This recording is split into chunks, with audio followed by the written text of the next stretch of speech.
Hey YouTube, what's going on? Chris here. I want to bring you all a quick update on Litecoin. We're going to be looking at Litecoin on the one-day chart. Right now we're sitting at about $43. We're at $42.94. We're down 1.08%.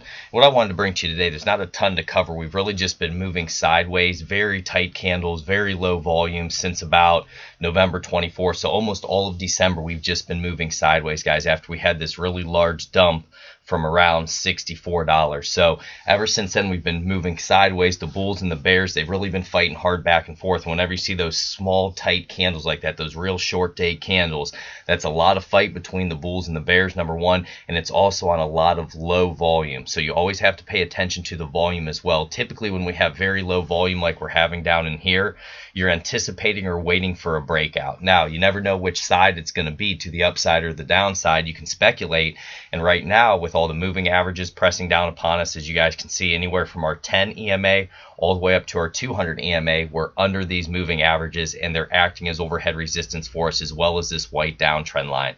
Now that's not saying we can't have all of a sudden a big stick of volume come in, guys, and we make a really nice move just like we did over here, where we had a strong bullish piercing pattern candle, and then we ended up going up from, let's see, guys, the bottom was around 76 all the way up to around 106 in the matter of 2 candles in 2 days. And that's how fast and aggressive this market moves. But what you want to look for Litecoin, I just want to put this on your radar. If we are to start having an upside break out through this trend line, you're going to want a 5% candle close up above this white trend line here. That's going to be most important. So a candle closing up above that by 3 to 5%.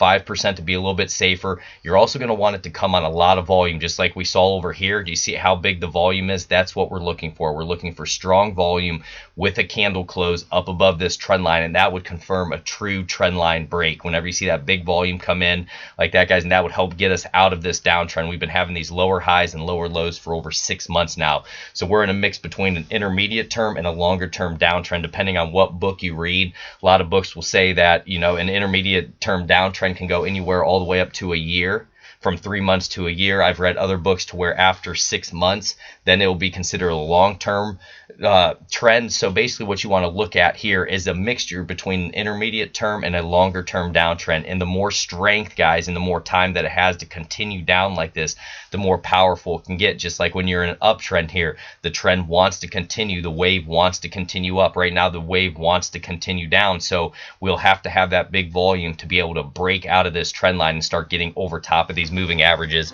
if we are to have an upside break.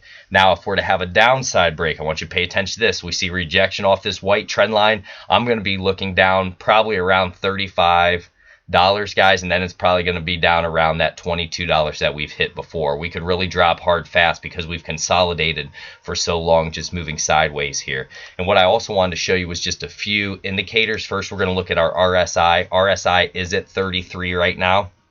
You can see we got as low on our price as about 41 there, and our RSI was at 22. And right now our price is basically right around that same price, and our RSI is up around 33. So we are gaining a little bit of strength on the RSI. Is it anything crazy in terms of divergence, guys? Not in my opinion. I would still wait right now. Like I said, I'm not in a Litecoin position. I'm waiting for a great opportunity, but I need to see a massive trend line break here with a strong candle formation on some heavy volume before I consider a long for Litecoin. That's just where I'm at right now due to this downtrend we've been in. MACD is extremely tight right now, and that's obviously because the candles are so tight. We've just been moving sideways. Not a lot of action, not a lot to cover here. In terms of our stock RSI, we are at 23 and 32, so we're pretty close to those oversold territories. We are getting a downside cross to the downside right now, so I want you guys to watch that as well. And then the last one I'm going to throw on is our Downtrend channels.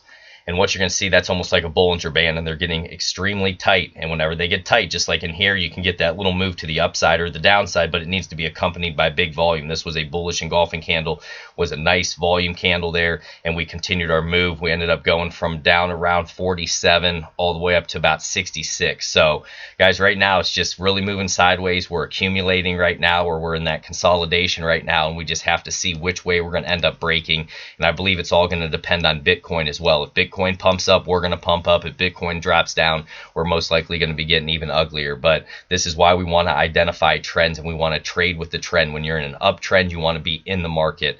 When you're in a downtrend, you either want to be shorting or you want to stay out of the market. So these are the main things that I want to put out there for you guys. If you like me being honest with you and just showing you this, the technicals, like, subscribe, hit that notification bell. This isn't financial advice, but for me, I'd much rather sit back, stay out of the market right now, and see what happens, and then start making my moves once I have confirmation to the upside or the downside. So remember, guys, stock market or crypto has to earn your money. Don't just go and throwing it in willy-nilly. Got to see that confirmation. Right now, we just don't have it yet. So like, subscribe, hit that notification, guys. God bless each and every one of you.